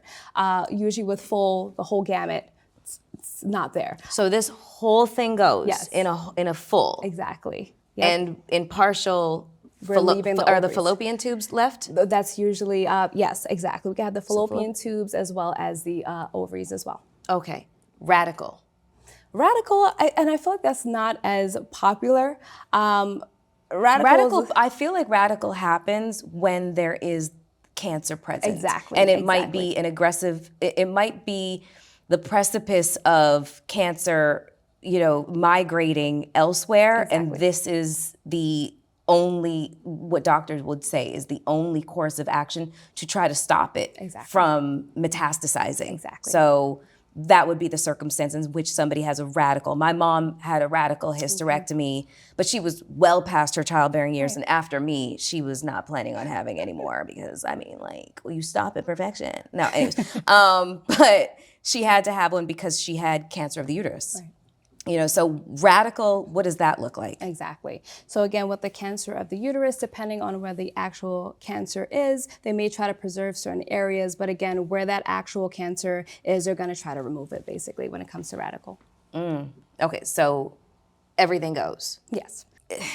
What happens? Is there like just a vortex, a black hole? Does he run the risk of falling in? Like, should small animals stay away? Like, tell me what happens here. So, I mean, usually, you know, you would have the cervix removed, like say you did have your cervix removed, we're leaving the cervical stump. So there's still a blockage there, so you wouldn't be falling in per se. So they're still protected. You know, there's not a hole there, to answer your question. Okay, all right, just had to find out just for my own personal reasons. Number one, we should be going to get our pap smears from the gynecologist and PCP. No woman should have cervical cancer in 2025. Wow. No woman should die from cervical cancer in 2025. It should not happen. Because with proper screening, we have so many steps that we can take to make sure it never invades the cervix. And that's and that's the one thing I love. I mean, I love that we have almost completely eradicated cervical cancer through the Gardasil, which is a vaccine for HPV, because HPV is the virus that causes most cervical cancers, and then just through screening. So if you're getting your pap smears regularly and your doctor says your pap smear is abnormal, you need a colposcopy which is a biopsy, what I see a lot of times is my patients are too scared to come back. They're terrified, so they don't come back. And years go by and they come and see me and they want their pap and we do their pap. Again, it's abnormal. I say, you really need to do a colposcopy. I push it, I stress it. They're scared. What is a colposcopy? What is it? It's a biopsy. So basically they just, you know, lay you down on the table, speculum, and then they just take a scraping kind of thing? Right. So the pap smear, you know, they lay you Girls, down, get they it done. put the speculum in the vagina, open up the vagina, and they do a little scratch. That's the pap smear, right? Yeah. I mean, I can't speak for everyone, but my pap smears are very gentle. Very gentle. That's why you have very over demure. 500 5-star reviews, girl. Very gentle. I checked your Yelp. Ow, ow. So they scrape it. And if it's abnormal, the colposcopy, a little bit more involved. But again, I'm talking minutes. This is minutes out of your life that could save your life. Again, they put the speculum in, they open it up, and they take a little pinch. You do feel it, ouch. And they send it to the pathologist to see, could there be cervical cancer, precancer, what's in there? And if it's normal, they might say, we'll see you in a year. If it's abnormal, they'll talk to you about your options. But if that colposcopy is showing dysplasia, which is abnormalities that are close to cervical cancer, they can freeze or burn all those cells off, and you start new, and you start fresh with a new, perfect cervix with no issues. So literally, you can prevent cervical cancer by just following up. Yeah. And unfortunately, what I think happens in these cases when we hear of someone with invasive cervical cancer is the ball was dropped somewhere. Either wasn't getting screened properly, didn't get the colposcopy like they were supposed to, didn't have someone who actually educated them about what the next steps were. Maybe they didn't want to see the gynecologist, oncologist. You never know what it is, but you know, unfortunately, there was a serious Swiss cheese effect with Jessica where She kept falling through cracks? Yeah. And that's why I say, you know, unfortunately, especially these days with everything coming down the pike, we cannot wait for healthcare providers to tell us what we need. It is so important. In this digital age where you have YouTube and TikTok and Instagram and ChatGPT and everything, we have no it's excuse. so important to find out, what do I need as an X-year-old woman? What does that look like? And let me go get it. Women don't know shit about their bodies. Oh, they I don't know anything about their bodies. Like that, everybody, all that is on, you know, social media right now is talking about the luteal phase and like all the phases that we go through when it comes to like our menstrual cycle. So now everybody's caught on to this. Even men are just like, oh, just avoid her when she's in the luteal phase. And they're like, whatever. wait, then I'm ovulatory phase to get my shape up. Exactly. And so I'm looking at her like, hey, boo. Exactly. It's hysterical, but it's just like prior to this has maybe been about 3 or 4 months. Before this, nobody knew, women included, like all the phases that we go through in a menstrual cycle. It's crazy. Like, I remember the first time that I took a mirror and did this. I was like, holy shit, what the fuck is that? Wait, why do I have mirrors in all my rooms? Yeah. And I get my mirror out, especially for my patients for their first PAP. Yeah. And I'm like, okay, put your head up a little bit. And they're like, whoa. I'm like, okay, this is your vagina. Yeah. I'm like, this is the urethra. This is where the urine comes out. This is the vaginal open. This, and I explained, this is the labia. This is how you talk about it. This is the vulva. This. Listen, I've had a conversation with guys or just people in general. I was like, you know, we have 3 holes, right? They're like, no, you don't. And I was like, we do. And yeah, so it's interesting that you did not know that, but you're always down there trying to, you know, figure things out for yourself. But yes, we have 3 holes. People just didn't know that they had 3 holes, like as women, actually. Oh, yeah, absolutely. And so pap smears. Yeah, I mean, I would say if I could say anything would just be ask your healthcare provider, did you get a pap smear? Am I getting a pap smear today? I want a pap smear today. Because just because they put a speculum in the vagina, it doesn't mean that you're getting a pap smear. That's a screening for cervical cancer. And depending on your last pap smear's results, you may or may not need one that day. But you need to ask, because I think the issue is everyone thinks every time something goes in the vagina, it's a pap smear. Mm-hmm. And then they go 5, 6, 7, 8 years and they have had a pap smear. Mm-hmm. And by way, and we should be getting regular pap smears. That means annually. So right now, the insurance company will continue to cover your pap smear annually as of this minute. Now, I don't know what's going to happen when the BBB goes into effect, but for now, you are still getting covered. So if you want it annually, you can get it annually. The truth of the matter is, the way the cells of the cervix are, they change so slowly, you actually don't need it yearly. If it's normal this year and you've always had normal pap smears, outside of having a new partner and getting a new HPV infection, it's going to be the same next year. So you can actually have some intervals, you know, anywhere between 3 and 5 years, depending on your age, depending on your pap smear history. But for all intents and purposes, I want everyone this year to get a pap smear, no matter where you are with your screening, because that way we're all starting fresh. Okay. Okay, let's see. Here, what we got? Come on, Mel. Good one, good one.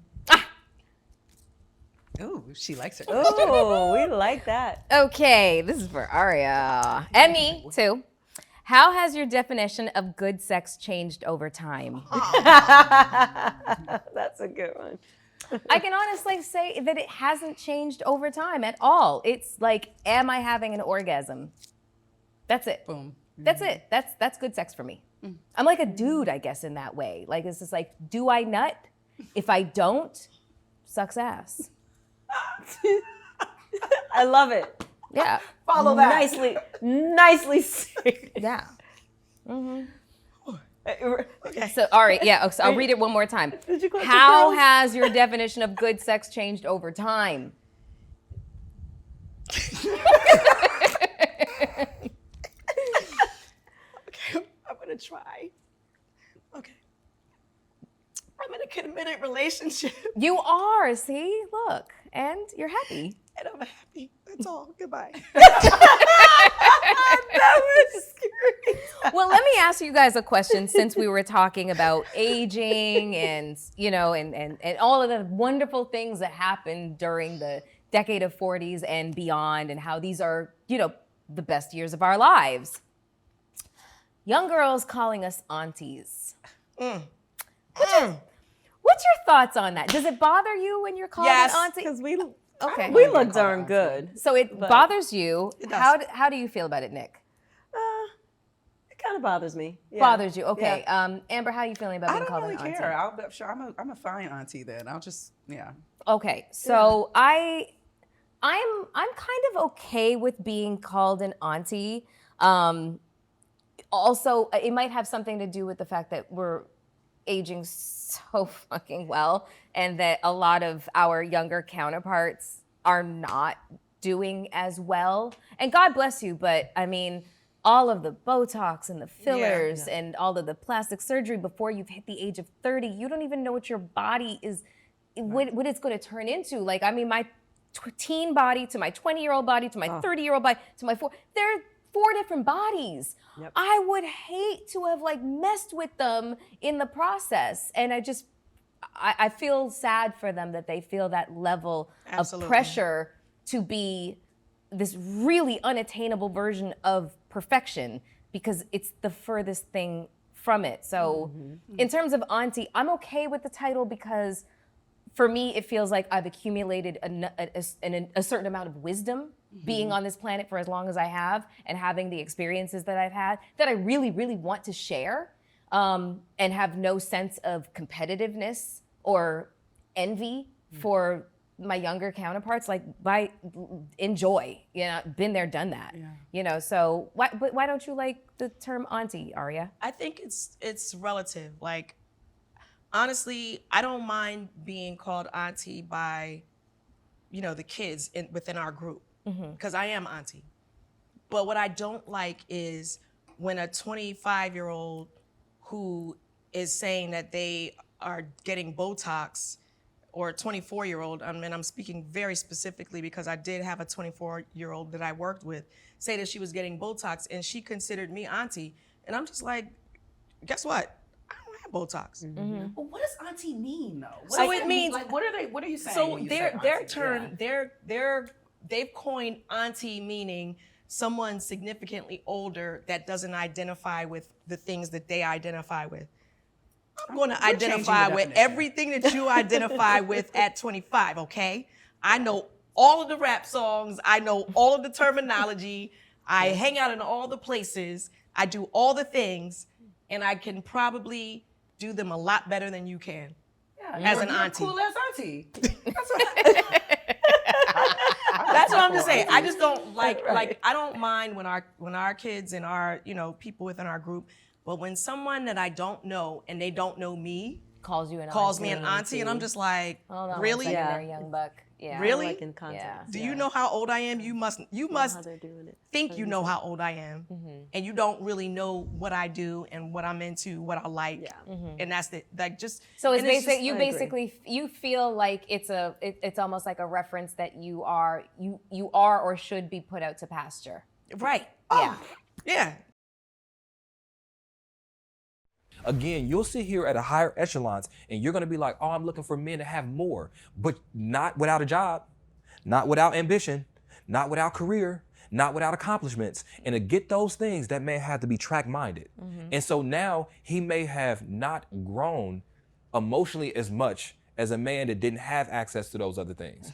And then now here's the thing, for all the women that are championing for us to be all these emotional creatures, why aren't you dating them?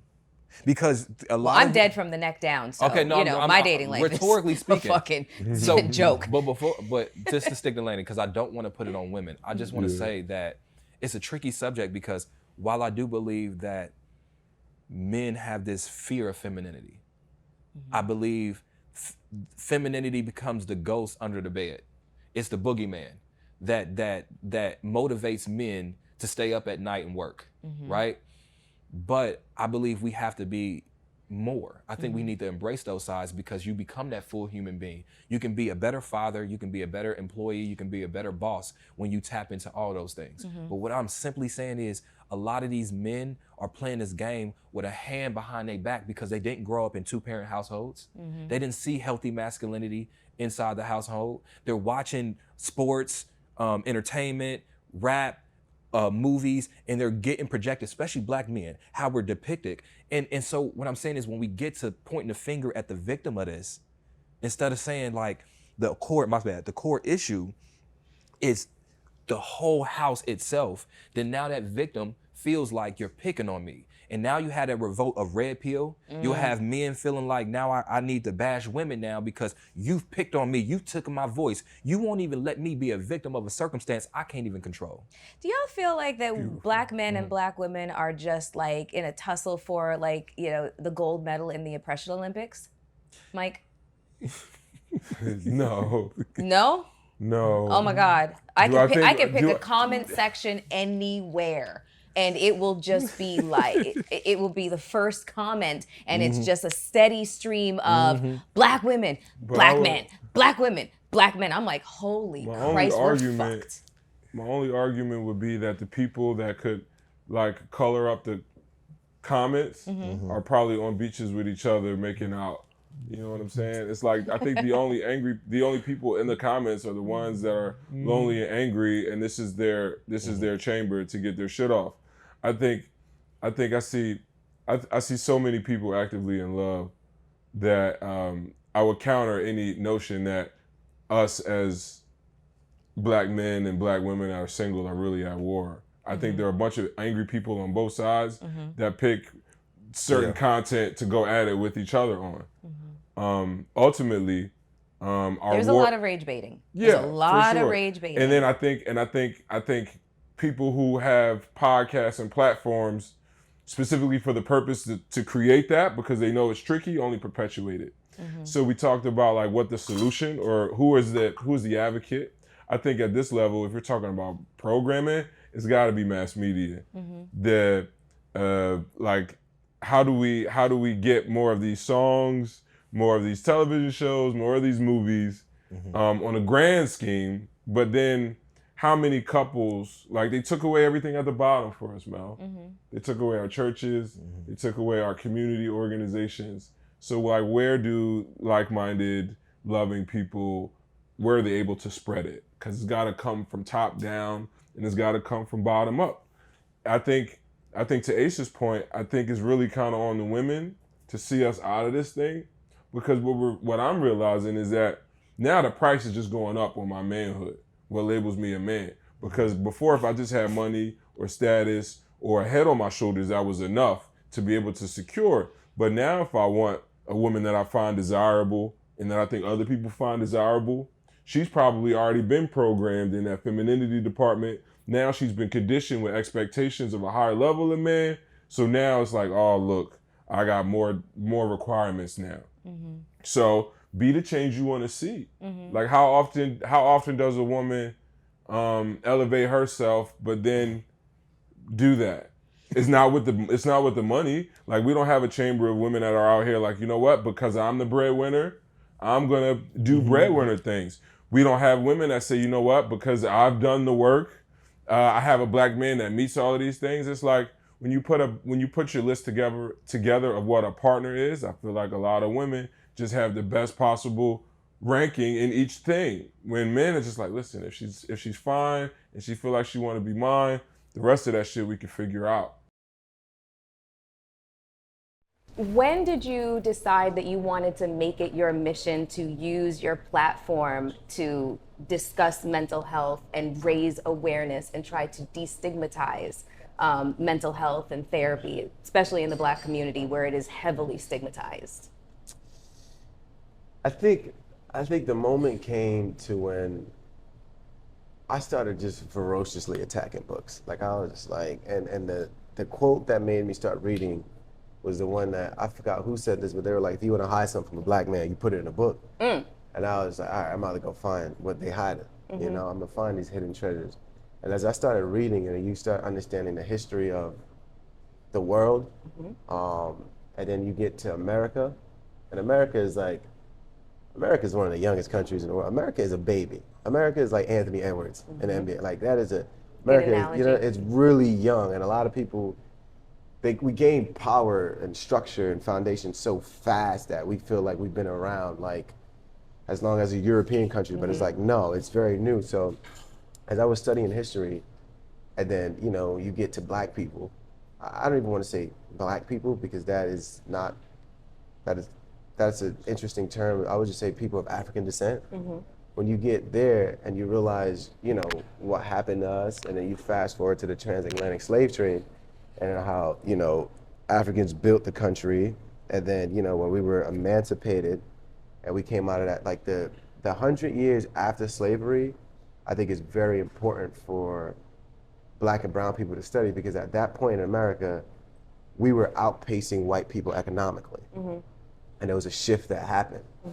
And, you know, I'm not trying to sound like, I don't know, a scholar? An activist or so I don't want people to think that I'm trying to, like, you know, be like, hey, like, No, I'm not I mean, trying to. honestly, I think it's wonderful to see this kind of passion from somebody as young as you are. Somebody who decided to take it upon himself, you know, to learn something outside of like a curriculum that was, you know, that he was forced to learn. Yeah. And I mean, like, I think that one of the most attractive qualities about anybody is intellectual curiosity. You know, Right. I think that as human beings, we should remain curious until the day we die. Right. You know, so I think this is a good thing. No, You're so well read. No, I appreciate that. Thank you for that. And I do want to make this statement that I'm not someone who believes like, oh, what white people did to black people. No, It's just people did this to people.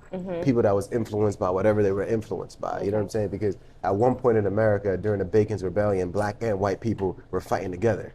And then the elite whites was just like, hold on, we need to separate these two poor whites. It was indentured servants and slaves. And it was just like, they're too close in proximity. So the whole concept of whiteness came about. So that these indentured servants was like, oh no, we're better than you slaves. And then they started allowing the indentured servants to have slaves. And then that's what created that. But black and white people, we were in the same fight. You know what I'm saying? Like we were like, nah, this is just wrong what's happening to us. But anyway, when you study the history of what happened to us, and then you start realizing why we're so disenfranchised, and then you realize that the stuff that get pushed to us and our culture strictly are not getting pushed to other cultures at the same rate.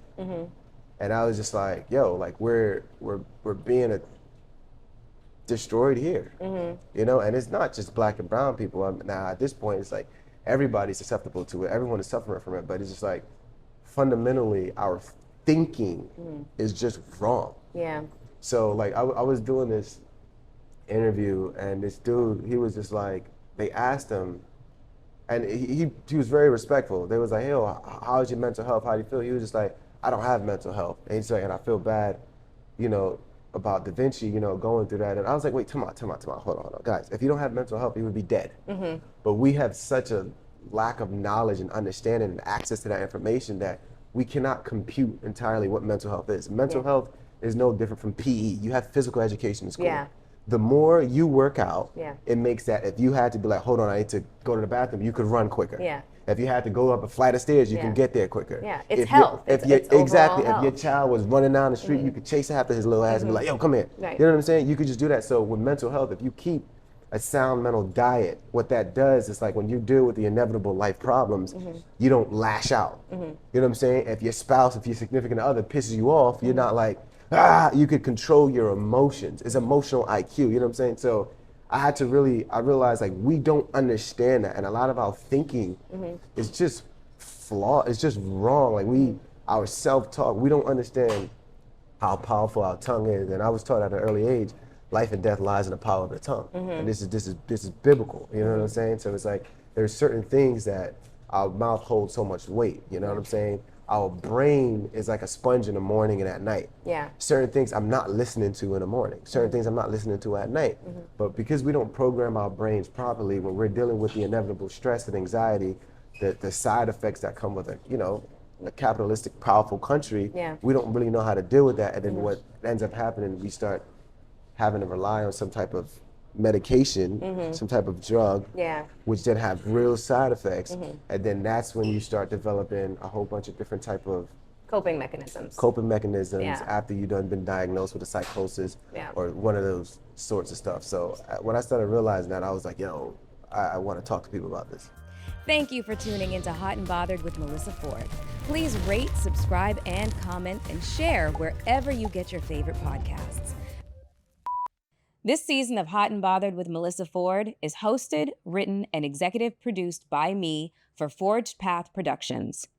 This season was written and produced by Sebastian Godin, filming and editing done by GVI Films, Freddie Chica, Nicole Benante, the Bassi Group, and Emmanuel Martinez, and executive produced by Rachel DeSalvo.